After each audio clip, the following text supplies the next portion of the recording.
Assalamu alaikum wa rahmatullahi wa barakatuh. Bienvenue dans cette vidéo où nous allons explorer l'histoire fascinante et pleine d'enseignements du prophète Salih, paix sur lui, un messager envoyé par Allah pour guider son peuple, les Tamouds, vers la lumière de l'unicité et de la foi. Nous allons plonger dans chaque étape de sa vie, depuis son appel prophétique jusqu'au châtiment divin infligé à son peuple, en passant par les leçons intemporelles qu'il nous a laissées.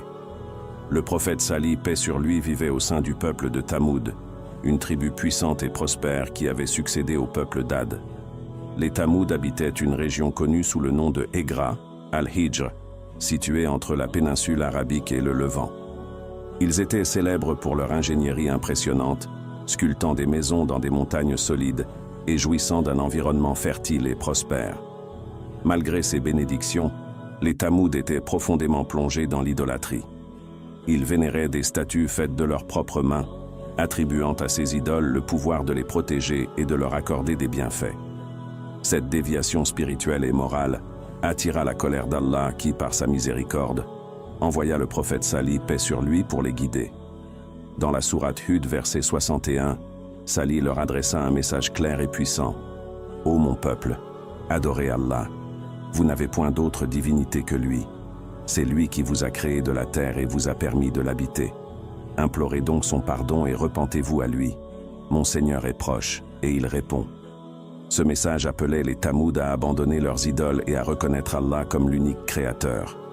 Mais, au lieu d'écouter Salih, paix sur lui, la plupart des Tamouds rejetèrent son message, le qualifiant de fou et de menteur.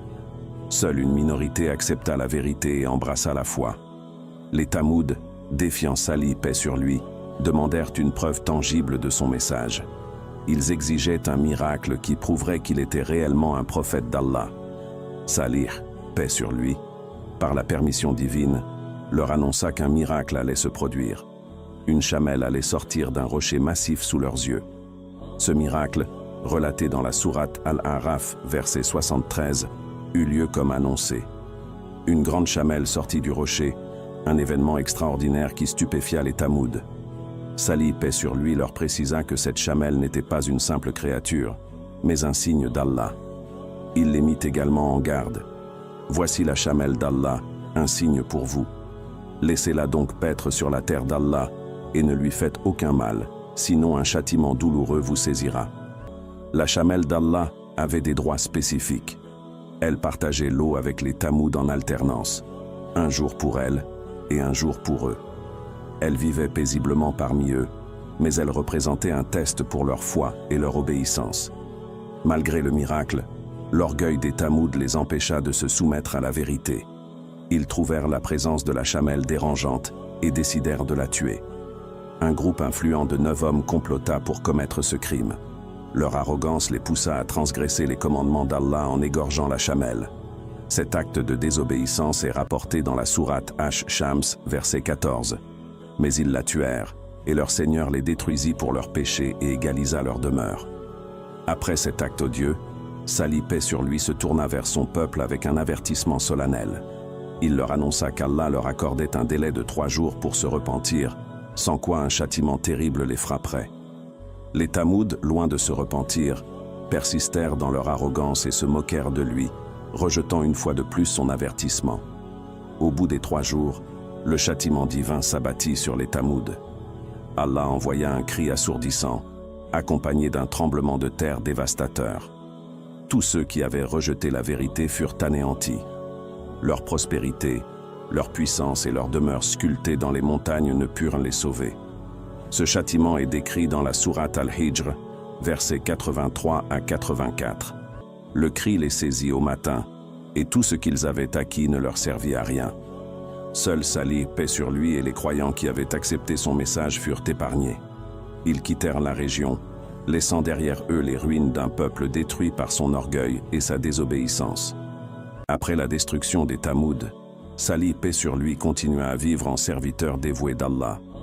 Bien que les textes sacrés ne fournissent pas beaucoup de détails sur les dernières années de sa vie, il est rapporté qu'il voyagea vers d'autres régions, appelant les gens à l'unicité d'Allah.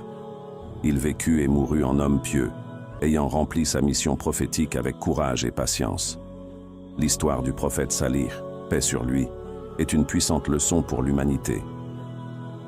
Elle nous rappelle que la prospérité et la puissance ne doivent jamais conduire à l'arrogance.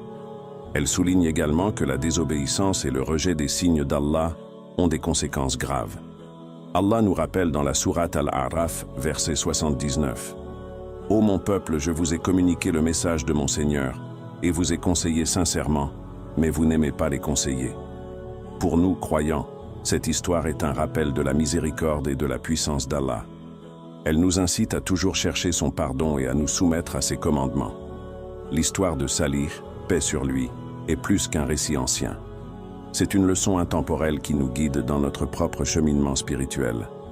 Prenons un moment pour réfléchir à notre propre foi et à notre obéissance à Allah.